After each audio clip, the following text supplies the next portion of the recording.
La humanidad ha llegado a 7.000 millones de personas y cada una de ellas busca solventar sus necesidades. Con el paso de los años, se han desarrollado la industria y la tecnología, pero en esa misma tecnología mal llevada, produce cambios muchas veces irreversibles. En solo 50 años, hemos modificado la Tierra más rápido que todos los hombres que nos han precedido. El calentamiento global es un término utilizado para referirse al fenómeno del aumento de la temperatura media global, de la atmósfera terrestre y de los océanos. Digamos que los fenómenos de cambio climático son fenómenos naturales que se han dado desde el origen del planeta como tal. Durante la existencia del planeta han habido varios fenómenos en los cuales ha habido un calentamiento y un enfriamiento. Las grandes glaciaciones, por ejemplo, son fenómenos de cambio climático. Sin embargo, durante los últimos años o durante este periodo en el cual la humanidad ha presentado un desarrollo muy fuerte, industrial muy fuerte, ha hecho que estos fenómenos de cambio climático se den a una velocidad muchísimo más grande, ¿no? Entonces, lo que está sucediendo ahora mismo es que la velocidad de calentamiento que tiene el planeta es muchísimo más grande de lo que se ha dado durante otros años. Si lo ponemos a escalas locales, a escalas regionales, tiene un impacto bastante fuerte, es decir, puede tranquilamente transformar patrones de comportamiento de la funcionalidad de ecosistemas, por ejemplo. Los actuales momentos, es decir, en la última década, el tema de cambio climático ha tomado bastante auge. Creo que hay un consenso mundial de que ciertos impactos relacionados al comportamiento natural de los sistemas y en sí de los medios de vida de las poblaciones han tenido sus cambios, ¿sí? Y generalmente esos cambios hay evidencias científicas comprobadas de que se deben a efectos de cambio climático.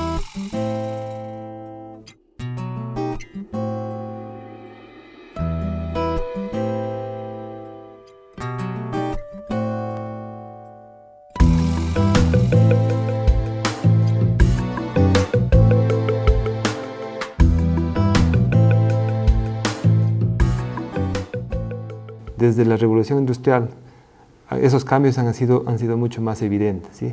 Por ejemplo, las concentraciones normales de CO2 se han incrementado en proporciones bastante considerables. Entonces, a partir de esas cuantificaciones, cuando tenemos información de que contenidos de gases de efecto invernadero, especialmente el gas CO2, se ha incrementado, empieza un poco la tendencia y la preocupación de que estamos frente a cambios que no son realmente naturales, sino más bien son inducidos por actividades antrópicas, especialmente aquellas relacionadas con el crecimiento de las industrias.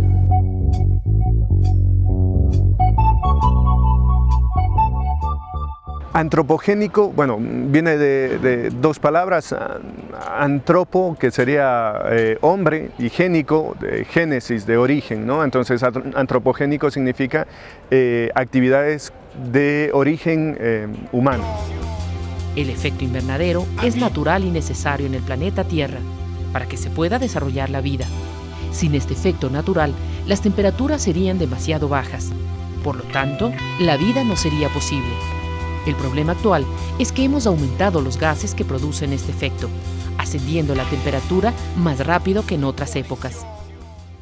El problema es que las actividades humanas, las emisiones de gases del efecto invernadero se han incrementado. Eso ha hecho que la temperatura se incremente de forma más rápida que el proceso natural. Pero con los gases que están en este momento arriba, algunos climatólogos dicen que no podemos llegar hasta 6 o 7 grados Celsius que aumenta la temperatura. Esos gases no podemos sacar de la atmósfera. El problema es los países como China o India, que son países en desarrollo, y empiezan ahorita a aumentar sus emisiones de CO2. Por eso, esas son emisiones adicionales. No nos quedamos en el mismo nivel, las emisiones aumentan todavía. Y esas emisiones se quedan también arriba, por eso no sabemos qué es el límite del calentamiento, porque todavía estamos emitiendo los gases. La temperatura actual de la superficie del planeta es de aproximadamente 15 grados centígrados. Antes del 2100, la temperatura global aumentará entre 1.4 grados centígrados y 5.8. Si la temperatura global sube más de 2 grados, el impacto climático se volcará en la destrucción de los recursos naturales y con ello se vendría la escasez de alimentos, aumento del nivel del mar, pérdida de los ecosistemas estratégicos como manglares y páramos, y para miles de millones de personas, las consecuencias serían pérdida de sus casas, tierras y medios de vida. Esta aceleración del cambio lo que hace es que las especies no tengan posibilidad de adaptarse a estas nuevas condiciones. Los procesos de evolución han permitido que las especies en general se adapten a estos cambios climáticos naturales. Sin embargo, la velocidad a la cual estamos haciendo estos cambios ahora mismo por efectos antrópicos lo que hacen es que las especies no tengan opción para adaptarse a estas nuevas condiciones y que existan extinciones en masa o que puedan existir extinciones en masa dentro del planeta. La información comienza con los fuertes estragos del invierno. En la actualidad, inundaciones, sequías, incendios forestales, retroceso de glaciares, huracanes, enfermedades y destrucción de ecosistemas con alta biodiversidad. ¿Son consecuencia de algo?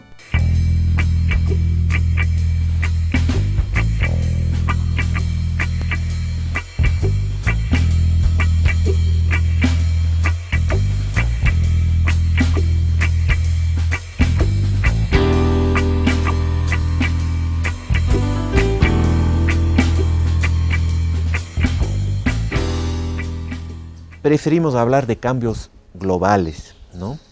No solamente de calentamiento global, sino de cambios globales. Calentamiento global es una parte de esto y vemos que la hidrología de las cuencas andinas está siendo afectada por calentamiento global, pero también muchísimo por otros cambios, ¿no? Cambios locales, deforestación, cambios de uso de la tierra. Y ahí es donde mucho mayor impacto podríamos tener como población local, ¿no? Reconociendo que los grandes emisores que causan el calentamiento global están en otras partes del mundo. A través del efecto invernadero, el que ha provocado el retroceso en los glaciares. En los últimos 10 años, y según investigaciones que se han hecho a nivel de los diferentes institutos encargados de esto, se ha podido comprobar cómo se retroceden alrededor de 3, 2 y hasta 5 metros por cada año, tomando en cuenta que los glaciares son pues enormes, ¿no?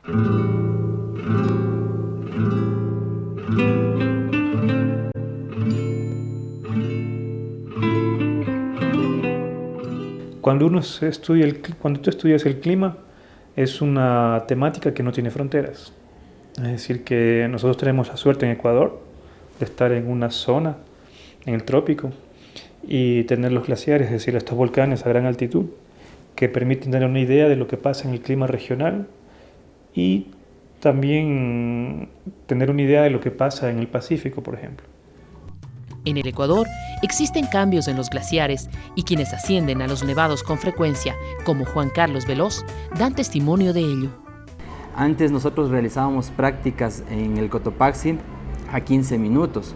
Ahora tenemos que caminar 45 minutos y ya no en la misma dirección. Antes íbamos para el norte, ahora tenemos que buscar otros glaciares hacia el sur.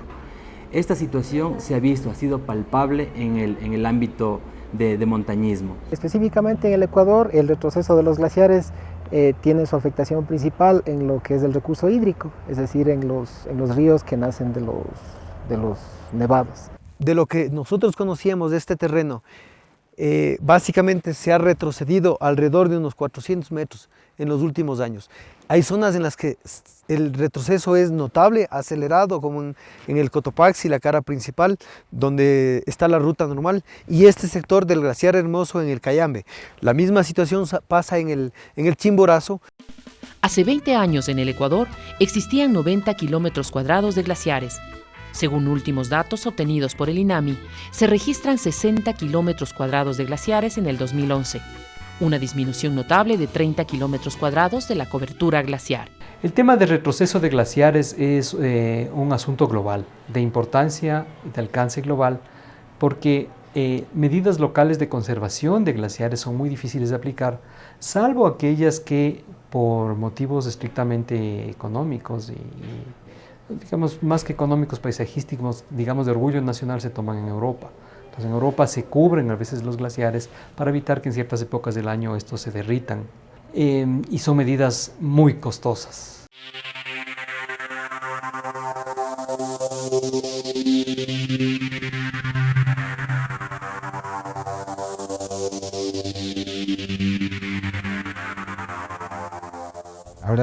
Ahora ya no hay nieve, como el tiempo cambiado, no hay nieve.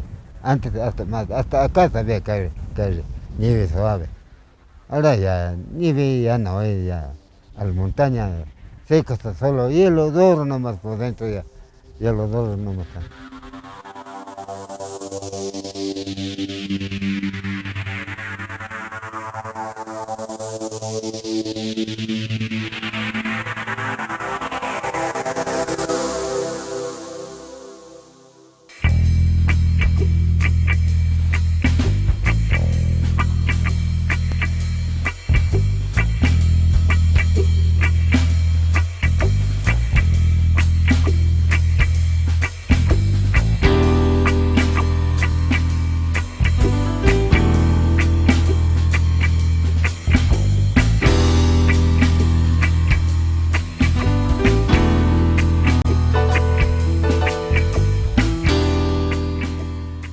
Y sí, preocupante el retroceso de los glaciares, sí es, porque es un indicativo del deterioro ambiental global. Pero más preocupante es que el páramo esté presionado y que el páramo pierda su función ecosistémica hidrológica a que desaparezca el glaciar. Los páramos son ecosistemas que tienen un comportamiento hidrológico extraordinario, que los convierte en fuentes de agua. Podríamos considerar al páramo como fábrica de agua. Es una biodiversidad muy especializada. No es tan megadiverso como lo es el bosque nublado o la selva, ¿no? No tiene esta megadiversidad del páramo, pero sí es una biodiversidad muy endémica, muy única. En estos ecosistemas la temperatura baja y la alta precipitación hace que exista una descomposición lenta de la materia orgánica. Esta materia orgánica, al descomponerse de forma lenta, cumple funciones o la materia orgánica hace que exista mayor capacidad de retención de agua. Entonces, el momento de que se eleve la temperatura, la descomposición de la materia orgánica va a ser mucho más rápido, y con lo cual se va a perder su función reguladora de agua. Es probable que muchos de los páramos sean un producto antrópico también. Eso quiere decir que los páramos no retrocedieron, sino que más bien se expandieron. En el Ecuador, el 40% de los páramos andinos son conservados. Un 30% del páramo está intervenido con alguna actividad y el 30% restante se encuentra degradado. Ya no se lo reconoce como páramo.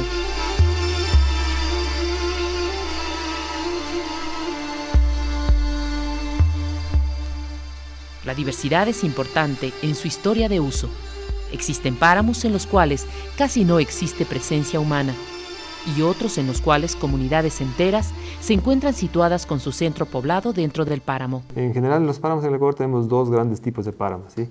Los que se encuentran desde Azuay hacia el norte y los que están de Azuay hasta Loja y el norte del Perú. En general, en estos dos tipos grandes de páramos tenemos dos dinámicas del uso del suelo diferentes. Podemos decir que en el centro del país y hacia el occidente es donde ha habido mayor destrucción por la concentración de las poblaciones humanas. Por ejemplo, tenemos en los páramos de Chimborazo, páramos de Tungurahua, que históricamente ha estado la población asentada ahí. En Sudamérica existen 3,5 millones de hectáreas de páramos aproximadamente. Ecuador posee 1.250.000 hectáreas de páramos, lo que representa el 6% del territorio nacional y el 35% de los páramos existentes en Sudamérica.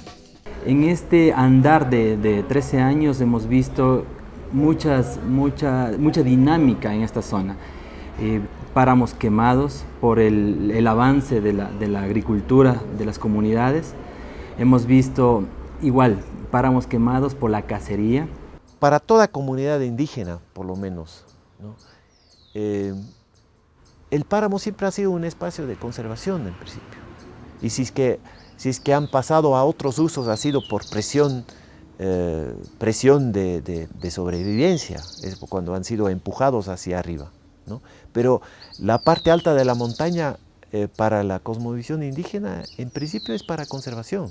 Por un lado, la las actividades humanas, antropogénicas, generan el tema de la ganadería y la agricultura sin control, sin un manejo adecuado, son los que están generando un impacto directo en los ecosistemas de páramo y de los humedales.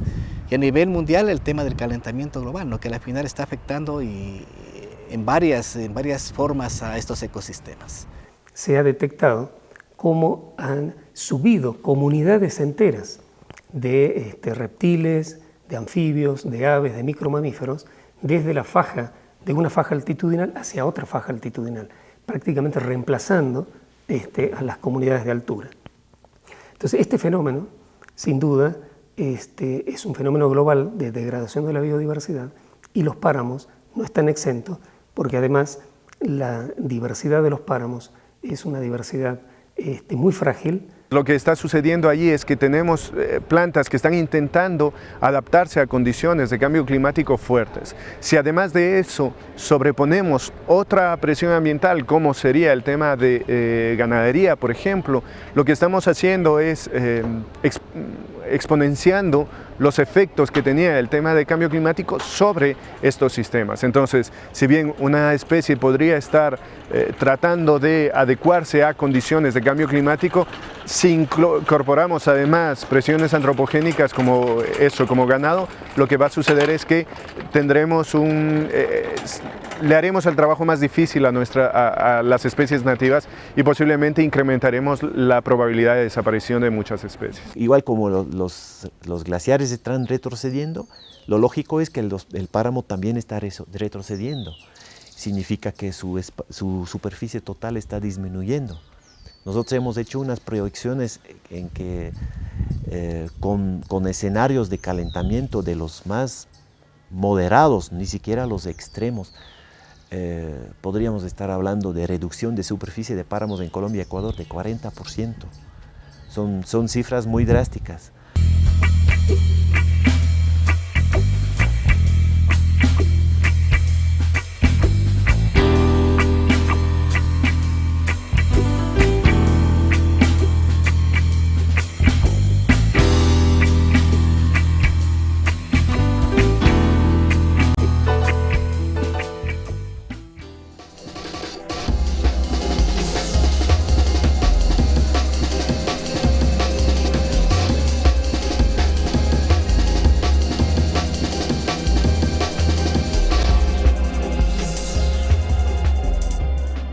También otra cosa que realmente llama la atención es la disminución de los caudales de agua.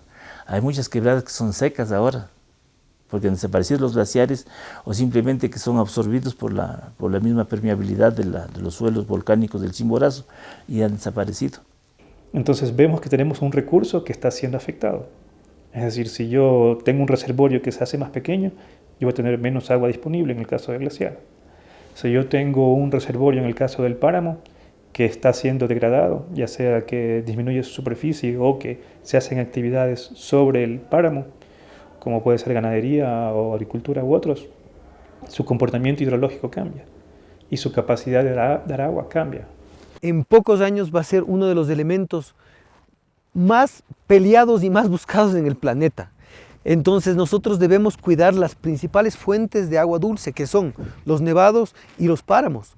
Como sabemos que el clima está cambiando y hemos visto que los glaciares están retrocediendo, esto puede tener implicaciones o puede afectar el régimen hidrológico aguas abajo de los glaciares. Cuando hablamos de cambio climático en los Andes, o del problema de agua y cambio climático en los Andes, lo primero que miramos es los glaciares, es como lo más visible, el retroceso de los glaciares, ¿no? Es un tema que nos duele a todos, ver desapareciendo los glaciares. Es un tema relevante en cuanto a cantidades de agua, en cuanto a regulación, pero sobre todo para los Andes centrales. Realmente lo que importa para la problemática de agua y cambio climático en Colombia y en Ecuador es lo que vaya a pasar con los páramos. Pero muchas de las políticas de conservación del páramo que tienen que ver con declaratoria de áreas protegidas, con planes de manejo, con acuerdos, muchas veces no tienen un soporte social adecuado. Según un estudio de las Naciones Unidas, más de 1.000 millones de personas viven en zonas donde el agua es escasa. El agua es un recurso esencial para la vida y para la buena salud. Hoy en día, 1 de cada 3 personas del mundo no dispone de agua suficiente para satisfacer sus necesidades diarias. Y las probabilidades para el año 2025 afectarían a alrededor de 1.800 millones de personas que viven en países o regiones con una drástica escasez, y 2/3 de la población mundial podrían tener que enfrentarse a la falta de líquido elemento. Primero investigar cómo está el ecosistema en sí, si es que es cierto que cuántas hectáreas en realidad existen, en qué estado de conservación están, cuál es la calidad de agua que se produce, que se genera en estos ecosistemas, en estos humedales, cómo sale el agua de allí.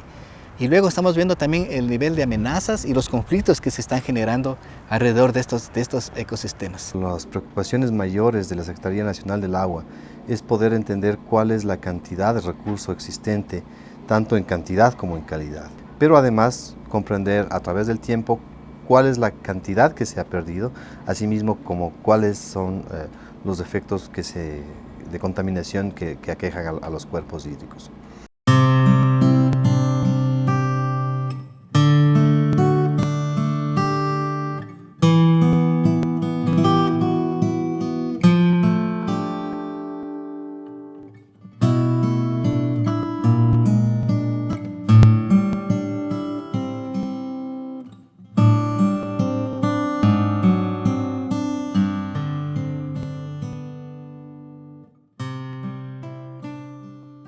Mucho hablando del impacto ambiental estamos afectados.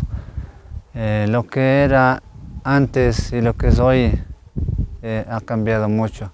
Este año tuvimos demasiada humedad, demasiada lluvia. Entonces nuestras plantas ya no pudieron crecer. Con mucha humedad se pudrieron. ¿Existe un punto de no retorno? ¿Cuál es el límite? ¿Qué debe hacer la sociedad, el Estado y los organismos internacionales? ¿Qué medidas se deben tomar? La sociedad debe estar consciente que es parte del Estado y que no es el gobierno el que mete un tractor en el páramo. No es el gobierno el que quema el páramo para dar de comer al ganado bravo. No, somos la sociedad.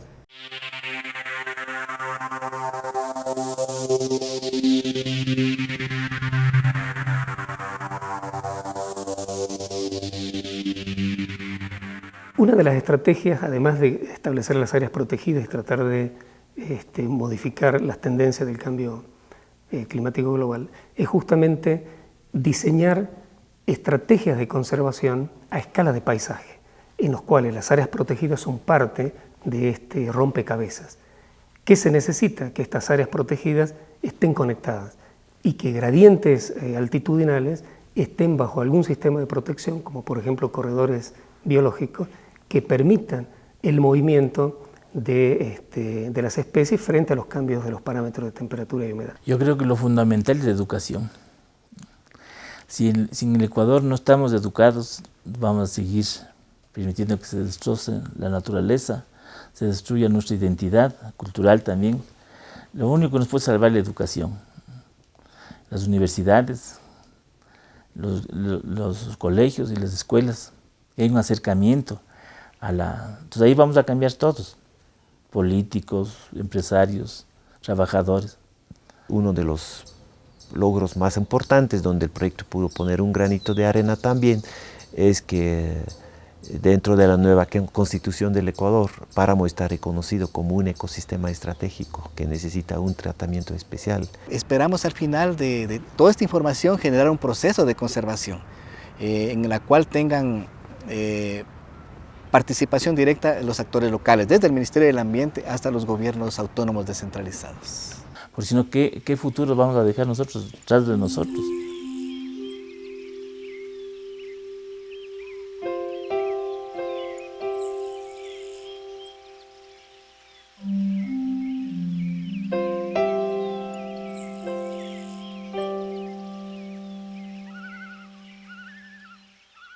Es una forma que he encontrado yo a Dios en el silencio, en este mundo maravilloso de la montaña.